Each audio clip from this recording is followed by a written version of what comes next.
Werewolf Druid is hands down the best melee experience I've ever had in any ARPG.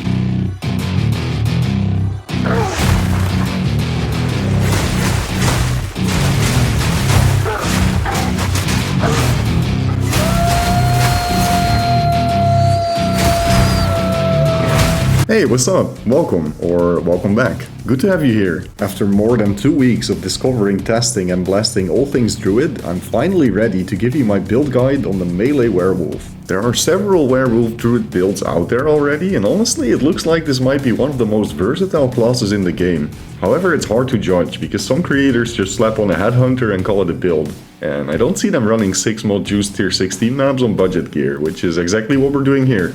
The gear I'm using in this showcase amounts to about 20 divine total, and I've been saving up to buy a headhunter. To give you a fair expectation, you cannot steamroll the most juicy maps without any investment on this build. It requires at least a little bit of investment.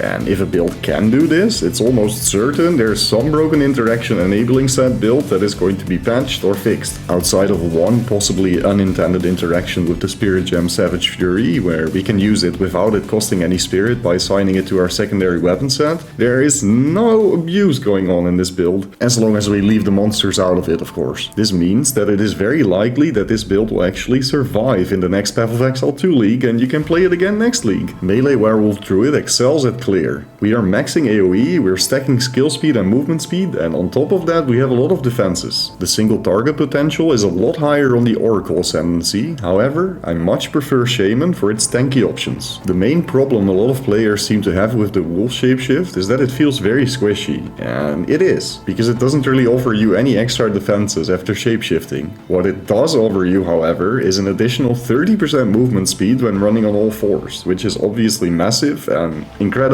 for a campaign as well. For true tankiness potential, we should be looking at bear form instead, but that's a topic for another video. However, with a solid passive tree, a good layer of armor, life and energy shield, we can make our wolf tanky enough to clear the most juicy of content on a budget. I have a bunch of tips and tricks on the mechanics and skill rotation of the build for you, but I'll save those for later. Let's have a look at the skill and support gems first. Before we move on, I want to inform you that this build guide consists of multiple chapters. If you're looking for specific information, you might want to view the dedicated chapter. And if you find this video helpful or entertaining, your like and sub go a long way for the channel. If you have a question at any point, do not hesitate to ask it in the comments, please. And with that said, let's continue. Our first skill is Shred, which you get from equipping a talisman and selecting the Wolf Shapeshift. You can view Shred as your werewolf's auto attack. It does not cost any mana, regardless of which support gems you link to it. Shred consists of multiple attack animations, and it has several quick attacks, then a bigger and slower slam at the end, which deals more damage. These attack variations are called normal strikes, fast strikes, and final strike. A normal strike occurs when you click your attack a singular time and let go.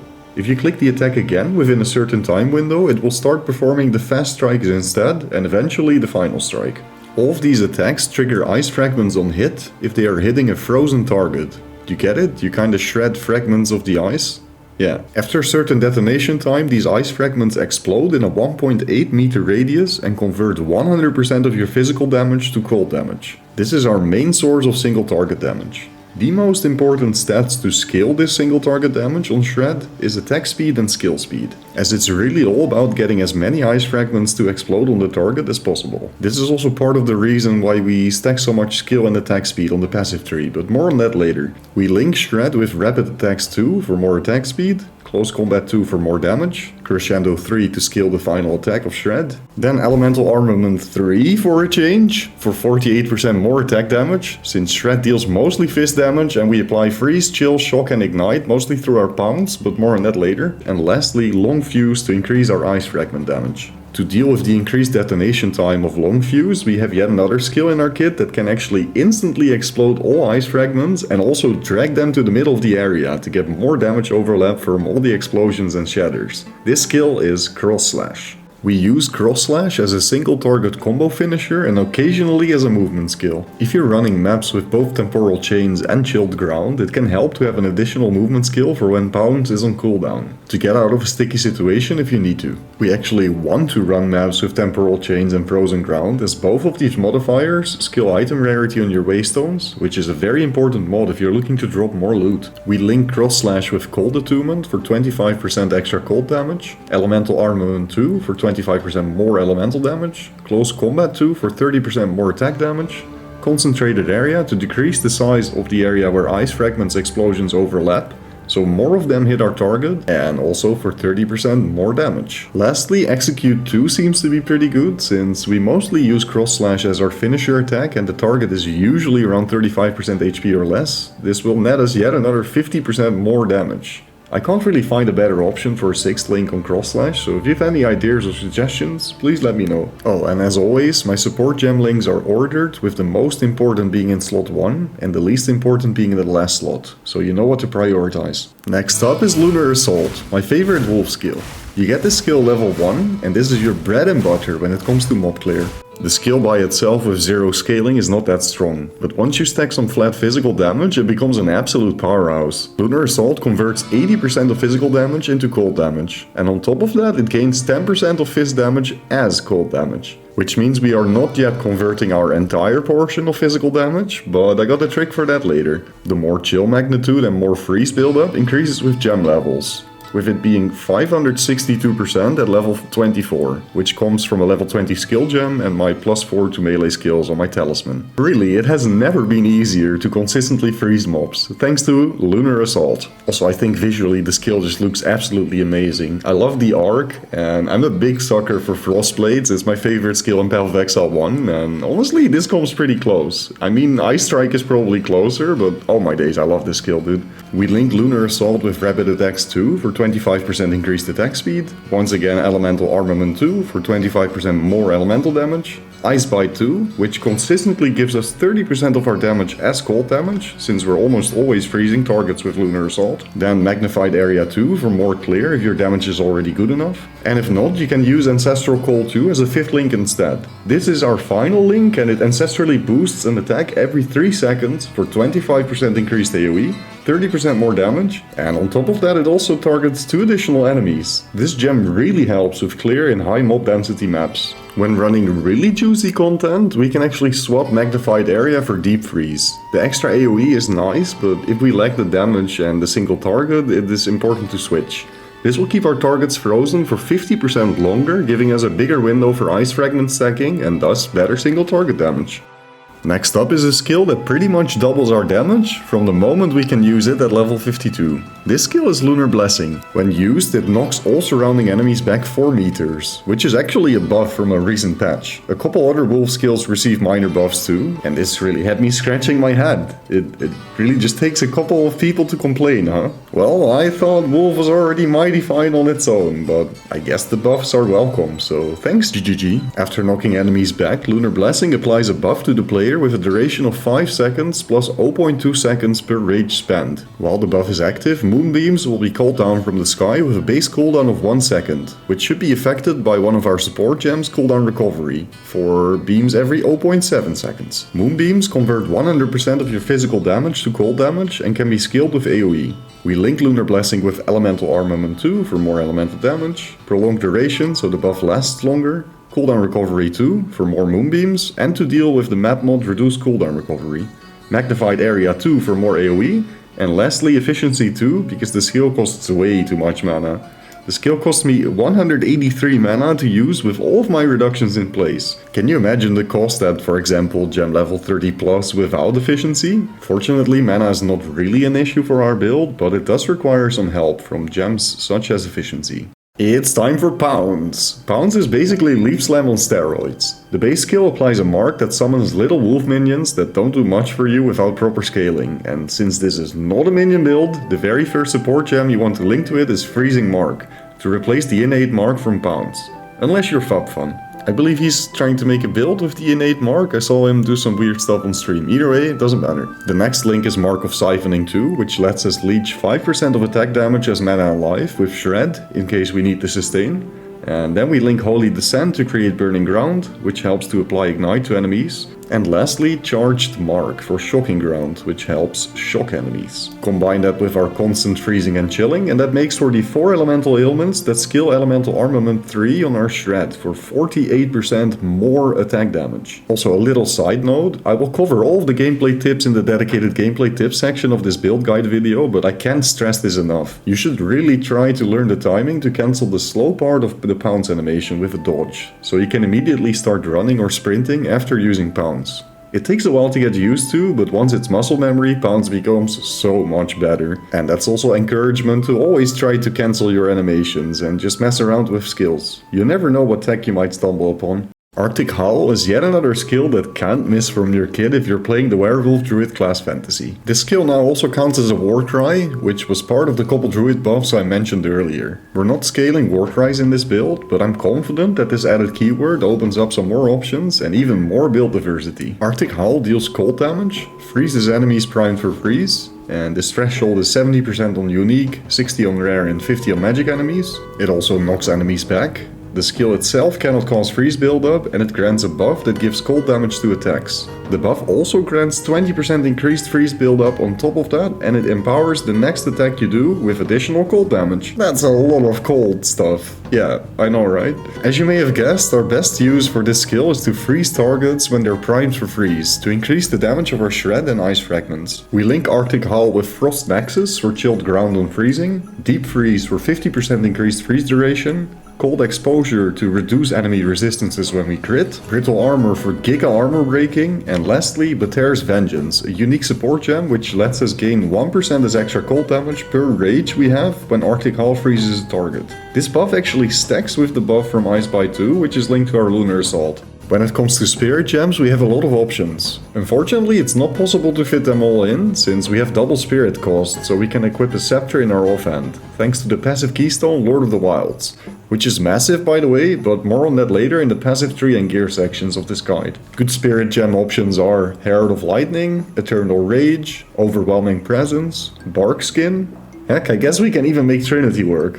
However, the most impactful, without any real investment and or running a very different build, has to be Herald of Ice. It makes frozen enemies shatter when they get killed, which creates ice explosions, or well, shatters. This is what enables our awesome mob clear, together with the Tribal Fury node on the passive tree, which makes strikes deal splash damage. We link Herald of Ice with Elemental Armament 2, Frozen Spite for more ice fragments, Cold Attunement for 25% more cold damage, Elemental Focus for 25% more elemental damage, and Herald of Ice doesn't freeze or chill itself, so there's no downside to the support gem. Lastly, we link Armor Break 3 to improve our Armor Break synergy, and we also get some endurance charges from this, which lets us bypass the cooldown of Arctic Howl at the cost of an endurance charge. As a final active skill, we're using Frost Wall, which helps to freeze enemies with a high elemental ailment threshold. When fighting particularly dangerous rare monsters, the extra chilled ground and increased freezing helps as utility. Note that in the current state of the game, you either one-shot the monsters before they attack you, which equals to having perfect defenses, or you don't kill them in under a second and have to deal with some attacks, which is usually the case for us if we're fighting really beefy rares. Frostwall also generates ice fragments when hit with Shred, so we can actually preload this skill when a boss is facing for some extra damage and ice fragments. I hear you thinking, what the frick, yet another button to press? Well, don't worry, I know there's already plenty of buttons to press in this build, and this skill is just an extra bonus, and it looks incredible, and I just think the idea is cool. It fits the archetype, or should I say Arctic type. We link this with Rapid Casting for increased cast speed, Glacier to be able to shred more ice fragments, and Fortress 2 to create better area overlap. One last but extremely important spirit gem is Savage Fury. Don't worry, this is not another button, this is a passive buff. As explained at the start of the video, we can run this spirit gem for free by assigning it to weapon set 2 only. Savage Fury grants us 1 Fury on attack hits, but once per skill up to a maximum of 20 Fury. The buff duration is 10 seconds at max Fury and grants Onslaught, which is really big. It gives 20% skill speed and 10% movement speed. On top of that, Savage Fury also grants 33% more damage. Yes, this is a global modifier and affects every single source of damage your character has and multiplies it by 1.33 at the end of all calculations. The buff also causes you to lose 3% of your max life per second, but this is barely noticeable in later stages of the build, so you can pretty much ignore the downside. As you can imagine, Savage Fury is very strong, and it should absolutely cost 30 spirit, or 60 for us, but I'm glad it's free. Yeah, that was a lot of skills, guys. Due time to talk about the build's Ascendancy nodes and passive tree. Sacred Flow seems pretty bad because charms are overpowered and we really want to use all three of them. Druidic Champion and Furious Wellspring are cool, and I've tried to utilize them with the recently shapeshifted passive nodes, but it does not feel that great, and we're not heavily building around Rage, so Furious Wellspring is great, but not for us. I've also dabbled with Bringer of the Apocalypse, but the demon form and its spells seem rather underwhelming on a melee build. I wonder why. So that's all the nodes we do not take and why.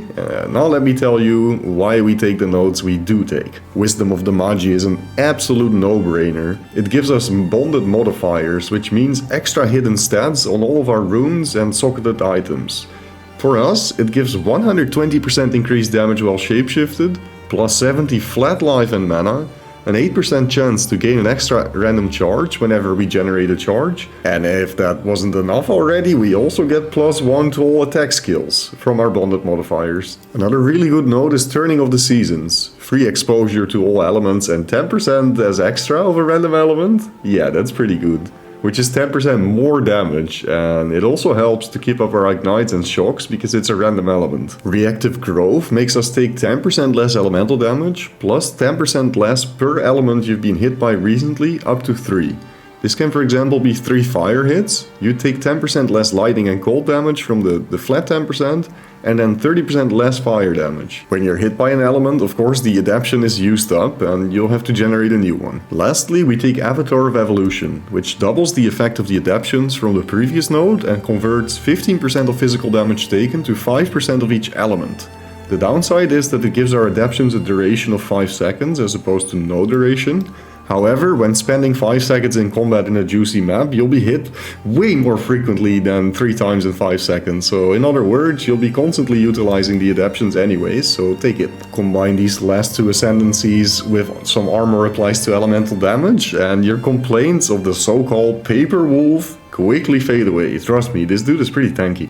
The damage potential and damage ceiling on the other Druid Ascendancy, Oracle, is actually a bit higher, but it also requires way more investment. Oracle gets a bunch of really good offensive nodes and allows for a crit-based werewolf build. The upside of Shaman, however, is that the Ascendancies are a lot more impactful out of the box, without requiring a bunch of extra investment to really shine. Oracle does not really offer anything defensive, outside of the lesser harm node and offensive defense. Moving on with the rest of the passive tree. While leveling as a werewolf, take the attack damage path at the start instead of the attribute path. Pick up Primal Spirit, Guardian of the Wilds and Radial Force. Then Path to Bestial Rage to get your rage generation online. Grab the jewel socket if you have a good jewel or currency, and otherwise just path straight to the shapeshift damage cluster and grab Piercing Claw, Swift Claw and Sharpened Claw. If your damage still lacks at this point in campaign, grab the elemental nodes first and then take in your face if it's still not enough. Keep in mind though that if you lack damage, you probably just need a talisman upgrade. If you already have plenty of damage, you can rush Tribal Fury straight away and take the other nodes afterwards. Tribal Fury makes your melee strikes splash. This has no reductions to your damage. It straight up allows you to hit all targets in a 1.5 meter radius. So for example with Shred, which can normally only target a singular and shred off a single enemy, can now target all targets in that 1.5 meter radius and also shred multiple targets at the same time and thus create way more ice fragments for way more damage. At this point you can take any other nodes from our passive tree in any order that fills in your needs. Need damage? Grab more damage. Need defenses? Grab more defense. Pretty simple. There's no like super hard to understand rocket science nodes on the tree, so I think it's pretty obvious which ones give damage and which ones give defenses. Just know that if you're not steamrolling through the campaign, you either lack a good weapon or you were not following the build guide properly. Now for the nodes I haven't mentioned yet, don't bother running Lord of the Wilds during the campaign, as it's way too hard to deal with the increased spirit without having your base 100 spirit available from the campaign. A rule of thumb is that if you're not getting one-shot by the monsters, it's usually best to build more damage, or more movement speed if you can. We take Sigil of Ice, as 30% increased damage is pretty good and our targets are permanently chilled. The cold damage and cold nature are not really worth the 3 passive points. We take the max rage nodes here, which are essential for our rage pool, since we are using our rage to use Lunar Blessing all the time. And more rage is more damage. Damage good. The increased area of effect nodes I took here should come at the very last point in progression of the build. Make sure you have your defenses in check and that you can kill everything you want to kill comfortably before. If you lack damage, you can for example decide to take the 10% increased damage on the AoE cluster here, and rather than taking this wheel the AoE way, you can also keep it the melee way, which I advise you do if you're still in campaign. The increased freeze build-up nodes here and cold code are also extremely valuable. We are not a crit based build and thus we need some help with our freeze build-up. We do crit however, but not reliably. If you didn't know, a critical hit inflicts more status ailments than a non-critical hit. The skill speed and gain 8% as extra cold from Spirit of the Wolf and Frozen Claw are pretty much irreplaceable nodes. The same goes for Spirit of the Bear and Molten Claw. Targets we hit are constantly immobilized, as freeze counts as being immobilized, so that's 50% increased damage at all times. The 25% increased stun buildup is very welcome too. The elemental penetration and dimensional weak spot are also very good nodes. There is a support gem called Rakiata's Flow, which makes the skill invert target's elemental resistance. Now, inverted means that if a target has 50% fire resistance, it would treat it as if it has minus 50 fire resistance. But Nether, isn't that really overpowered? Yes, that's also why this gem costs around 27 divines, and I guess now that the news of temple juicing and farming 100 divs an hour is out and everybody and their mom is doing it, it will probably cost like a mirror or something like that. I actually just looked up the price of a mirror, it's almost at 1200 divine. Yeah, the economy is kinda cooked. It sucks, but it is what it is. Let's all farm 100 div an hour, I guess, yay. It's actually kinda ironic, because during the campaign on day 1 I already theorized, yo, we can just reset the zone and the thing is in the same place every single time. However, everybody thought temples kinda sucked, so I never really looked into it, but on day 4 or day 5 somebody sent me a DM and I figured it out. I figured out the news. I knew where all the loot was coming from. Headhunter? Another one? Alright. So the Abyss thing was one thing, but the real loot was coming from the temple, and that's also why the economy is absolutely cooked currently. Because it doesn't necessarily require a 2-mirror build to be able to run and be very profitable. However, I remained ethical and I've just been farming maps a little bit. This way I also amounted like a total of 100-150 divs worth of value, so it's not that bad. You can still do other things in the game, but yeah, I guess most people will feel massive FOMO if they're not dropping 50 divines an hour, because that's what the FUB phoners are doing. For me, it's all the more incentive to actually start my hardcore solo self-found adventure, so I don't really mind if the economy is cooked. That's the nice thing about SSF life, right? It doesn't matter, because you just play your own game and you don't mind. Sorry, I went a little bit off topic there, but it had to be mentioned. Actually, I just looked up Rakiata's Flow, and it's not that bad. It's sitting at 34 divs now. Still very expensive, I suppose, for most of us. But yeah, if you can afford it, this support gem is really strong. In that case, whack this unethical thing on Shred, and you also get 4 free passive points, because we can't invert resistances twice. Sure, the 15% will still affect all other skills outside of the skill that has Rakiata's Flow linked to it, but it's just not worth it if you can afford that. Spirit of the Wyvern for 25% increased damage and 20% increased accuracy is also a really nice node. Probably the least impactful of all the spirit nodes, but still very nice. A hidden bonus here is that the 20% increased accuracy can actually help you hit monsters when a map has the evasive modifier, requiring you to have overcapped accuracy to be able to hit the monster 100% of the time. Gain 8% of damage as extra lightning, once again absolute no-brainer, very strong. And this lightning damage also helps with shocking more reliably. Now we take this entire elemental cluster, with breaking point being the most important for our build. 10% increased freeze duration and 30% increased magnitude of non-damaging ailments Resistance is really good, as it gives us stronger chills, shocks and ignites. Then we take another jewel socket here. Once the build progresses to endgame, you want to start building armor and energy shield. One of our strongest nodes to skill armor is Iron Slippers, which gives us 3 armor per 1 energy shield on our boots. For this reason, we want energy shield based boots. With my current boots, that nets me a whopping 660 flat armor. Oh, wait. I forgot, it's actually 372 armor, because a viewer redeemed a Val redeem and I decided to throw it on my boots. Bastion of the Forest is also very strong, with the best part being 15% of armor applies to elemental damage, a very strong modifier. We take Natural Essence for more armor and energy shield and the 20% increased ailment threshold. And lastly, Ancient Ages for 60% increased armor and ES from our body. And you've guessed it, our body armor should be Hybrid Armor Energy Shield. When it comes to jewels, the first and most important one is any rare jewel with the 2% mana on kill mod on it. This will fix your mana sustain for a good while, especially if you don't have any +2 melee gems on your gear yet. Another cheap trick to get 2% mana on kill is to anoint Siphon to your amulet. Besides 2% mana on kill, other good mods on your rare jewel are increased AoE, max energy shield, cold damage, elemental damage, skill speed while shapeshifted and movement speed. The second jewel you want is a well-rolled Heart of the Well. You can get some really juicy mods on this jewel, the most important being the 8% skill speed. And the second most important mod is the increased energy shield from your equipped body armor. Other great mods on Heart of the Well jewels are max all resistance, gain damage as extra, once again movement speed, increased mana cost efficiency, gain rage on melee hit, and there's actually so many good mods, you'll find a juicy one for a fair price, surely. The third jewel can be another rare jewel with a combo of the stats mentioned before.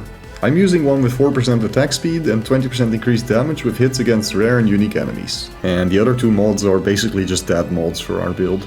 Looks like my character is due for another upgrade. Speaking about upgrades, a very big upgrade jewel-wise would be a From Nothing Diamond with Chaos Inoculation, which allows us to grab a bunch of really good nodes around the CI keystone of the passive tree.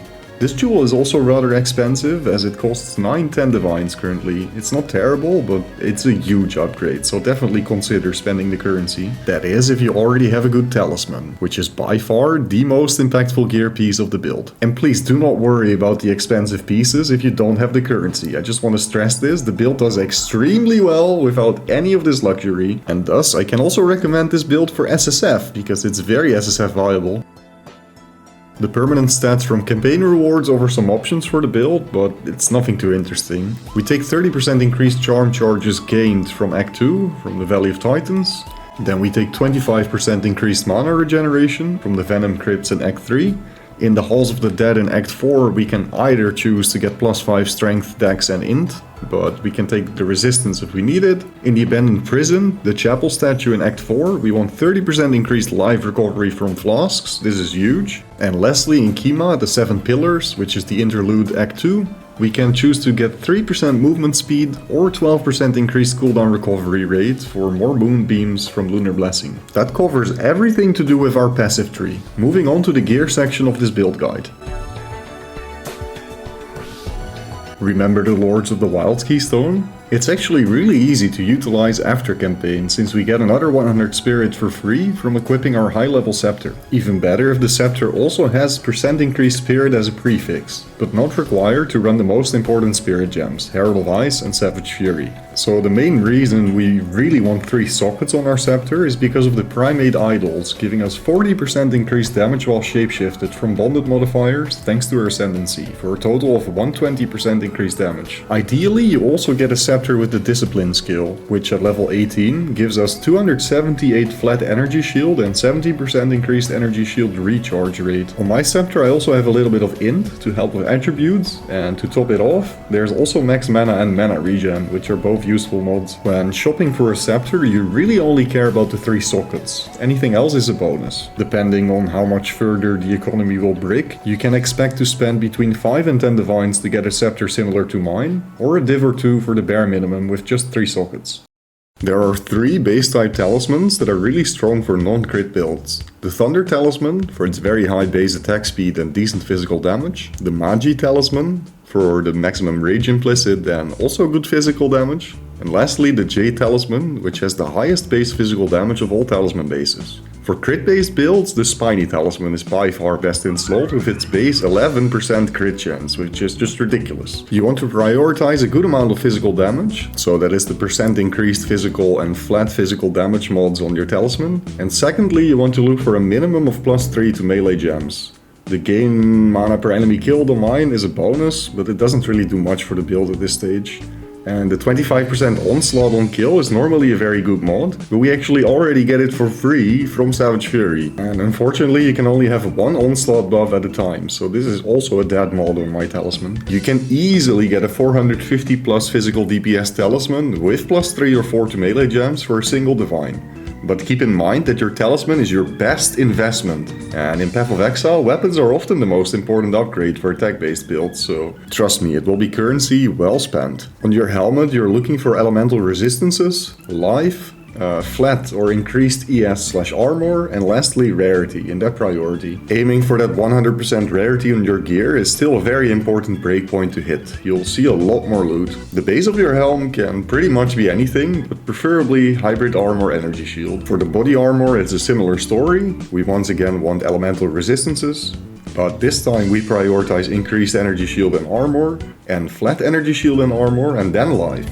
And eventually you can also look for some spirit, but then it's gonna get really expensive. On my current body armor I no longer require the intelligence, thanks to the fat attribute rolls on my headhunter belt. And the least important but still useful stat on your body armor is a fat life roll. The reduced ignite duration on mine is another dead mod. For about 5 divine you'll have a very similar body armor, but 1 or 2 should suffice to be able to clear juicy endgame content. I now have acquired my headhunter, which is cool and all, but really it didn't feel like much of an upgrade at all. The build was already doing wonderful without it. If Headhunter is too pricey or you don't own one already, look for resistances, life, flat armor, and life recovery from flasks on your belt.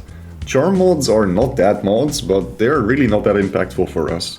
Ideally you get a utility-based belt, which gives 20% of your flask recovery instantly. Combine that with the 30% instant recovery from your flask and your panic potion is all the more potent. On your gloves you're looking for a bunch of good offensive mods. The most important being +2 to melee gems and increased attack speed. After that you care about flat physical, flat cold, or less ideal, some flat lightning/fire damage. The rest should fill up your resistances, and mine also have T1 armor, which is kinda nice.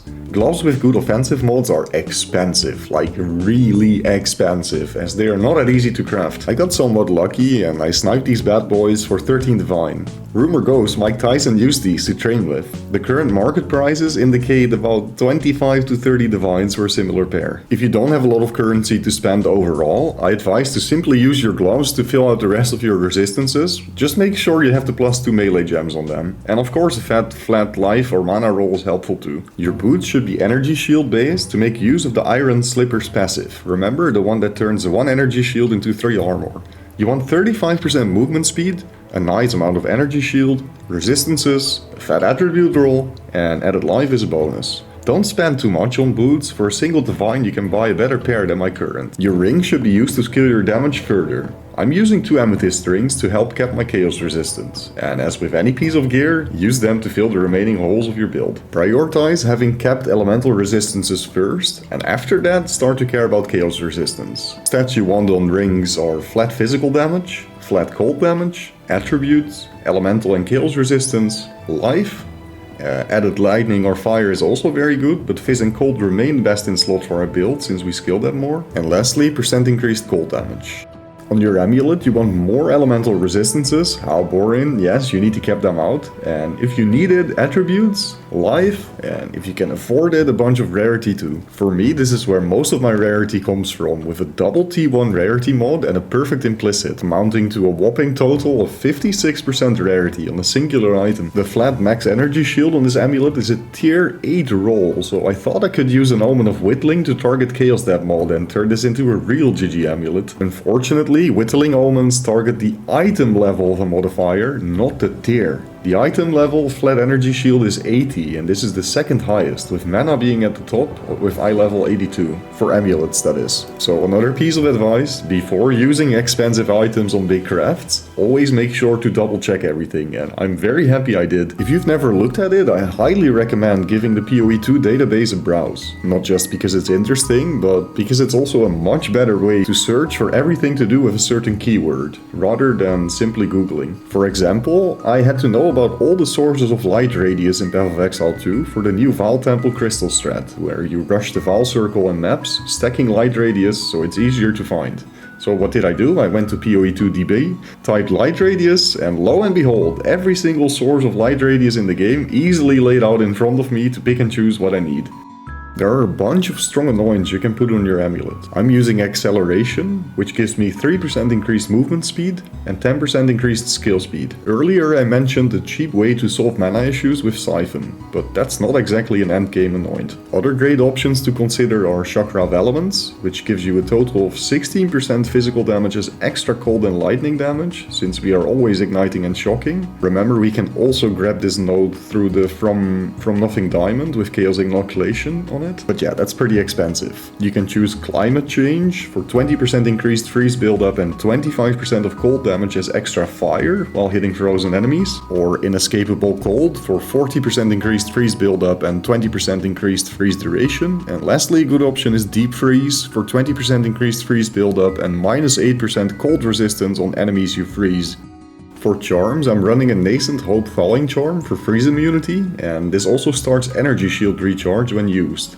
A regular stone charm in case I ever get stunned. You can replace this with a silver charm for slow immunity if you never get stunned. And as a third, a bleed immunity charm that creates consecrated ground on use called Sangui's Heroon Staunching Charm. The unique versions are a couple exalt, so you might as well get those over the regular ones. My life flask was already briefly covered. You want an ultimate life flask with 30% of recovery applied instantly and 50% plus increased charges. The more servings your panic potion holds, the better. If you're getting unlucky with trying to roll one of your own, just buy one. They're only about 20 exalted. Rather than a regular mana flask, we are running this exotic thing called Lavianga's Spirit Gargantuan Mana Flask, which passively regens mana without ever having to use it. Try to get one with increased quality and a low roll on the reduced amount recovered for even more mana regen. A well-rolled Laviangas is also rather cheap, selling for about 60 exalted in the current market, so you might as well just buy a good one. When you are shopping for gear, try to look up your items with a low min roll of the most desirable stats. And more specifically, when buying rares, try to find pieces with an open suffix or prefix.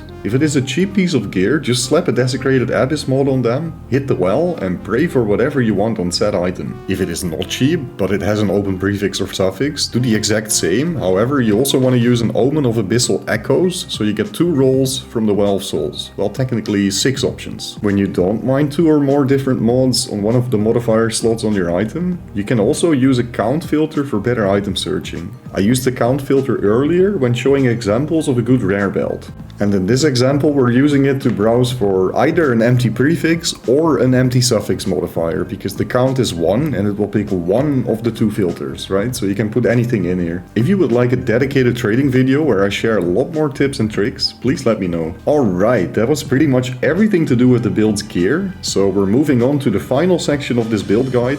Time to talk about gameplay tips. When starting a map, use Lunar Blessing, even without any rage. The buff still lasts 5 seconds and will immediately help with clear. We are constantly using dodge roll with an interval to prevent being stunned by monsters. If you forget to use your dodge roll for a moment and you do end up getting stunned by these bastards, you can still exit the character select and come back in the map, removing your stun status. But when your passive tree and gear is online, you can usually just wait out the stun while spamming your instant life flask and you'll be fine. 1 or 2 Lunar Assaults should be enough to deal with most normal packs and rares. On more juicy rare monsters, such as Abyss rares with a bunch of extra modifiers, you use a similar skill rotation as bosses. But since there are often multiple of them, and a boss is often only just a boss, it's slightly different. For a situation with multiple BV rares, you want to use Arctic Hull immediately, so it empowers multiple shreds. And when fighting a single boss, you want to use Arctic Hull whenever they are primed for freeze, which is 70% plus freeze buildup. Other than that, it's pretty much the same rotation. Target is frozen, 1, 2 or 3 shreds, cross slash, detonate all ice crystals, next pack. When the mods on the map don't make mobs significantly more tanky, you should be able to one-shot most monsters with a single Lunar Assault. And worst case, you need to freeze a rare, do one shred cross/slash combo and quickly vaporize them. As extra help, you can also preload Frost Wall on bosses while they are phasing. You know that annoying window where the boss has invincibility frames and you can't attack it, usually at the start of the fight? For mana sustain, you often don't require to use pounds outside of boss fights, so it pretty much serves solely as a movement skill and to get the buff from freezing Mark, of course. On bosses, you want to use pounds after the boss is frozen, so you can mana leech with Shred. And not to forget the Consecrated Ground and Shocked Ground from Holy Descent and Charge Mark add some DPS. If you ever run out of flash charges in the juicy map with no easy to kill mobs nearby, don't forget that there's zero penalty to using a portal back to your hideout to refill your flasks. You can leave and enter a map as many times as you like, it no longer uses up the portal. Keep in mind that the build is tanky, but we are not immortal. Make sure you keep moving your wolf booty while in combat. If a monster takes longer than 2 seconds to kill, it is no longer safe to stay in that position. Move! If you find yourself in a situation where a rare monster seems unkillable, you can try to leave it behind for a bit and come back later. There are actually some annoying mods that can temporarily prevent them from being frozen, so maybe you can freeze them later. And lastly, but probably most importantly, do not forget to keep using Lunar Blessing. You should have it up at almost all times and it basically doubles or even triples your DPS output. I kind of forgot to talk about the runes and idols we're using during the gear section. Sequel's Rune of the Sky for 5% extra physical damage of each element for a total of 15 is simply best in slot, even on a mirror tier talisman. If you have an extremely high physical damage talisman, for example 600 plus physical DPS, you can choose to socket the rest with greater iron runes.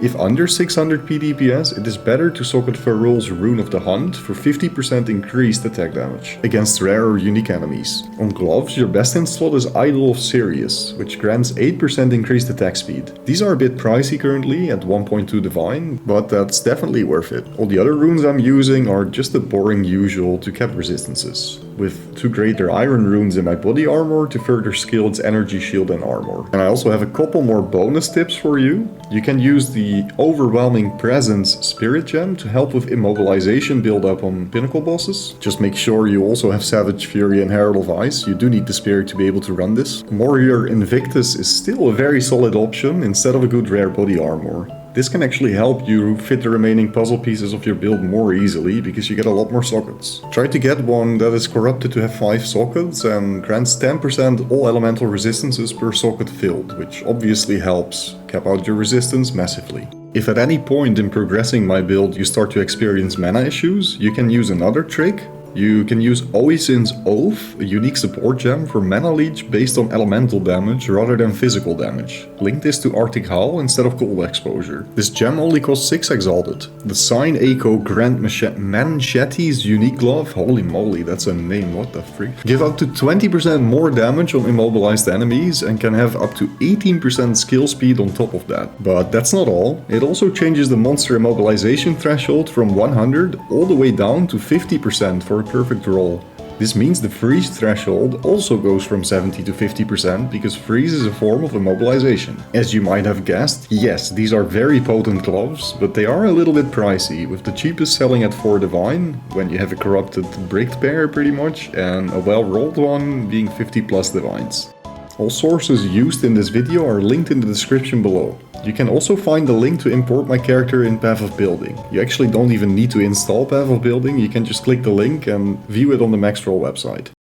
And that covers everything to do with my Shaman Werewolf build. My goal for this build guide video was to be as informative as possible, but also strike a happy balance between making it accessible for completely new ARPG gamers and also not over-explaining every single tiny concept for the veterans. Because I think the video is probably long enough as is. It should also offer incentive for you to try out what I think is the most fun build that you can currently play in Path of Exile 2. If you think I somewhat succeeded at any of my goals, I should have earned your like and sub. Before we part ways, I also quickly want to address the economy and the league supposedly being ruined due to the Val Temple currency farming. I mean, even if it stinks and it would have been better if it wasn't there, the league is really not ruined. Stop comparing to others and just enjoy your video games. It may be a cliche, but it's simply the cold hard truth. Comparison really is the thief of joy, guys. Just enjoy your freaking ARPG. Alright, that really is all. Thank you so much for watching, and stay tuned for more Path of Exile 2 content, and I hope to see you again.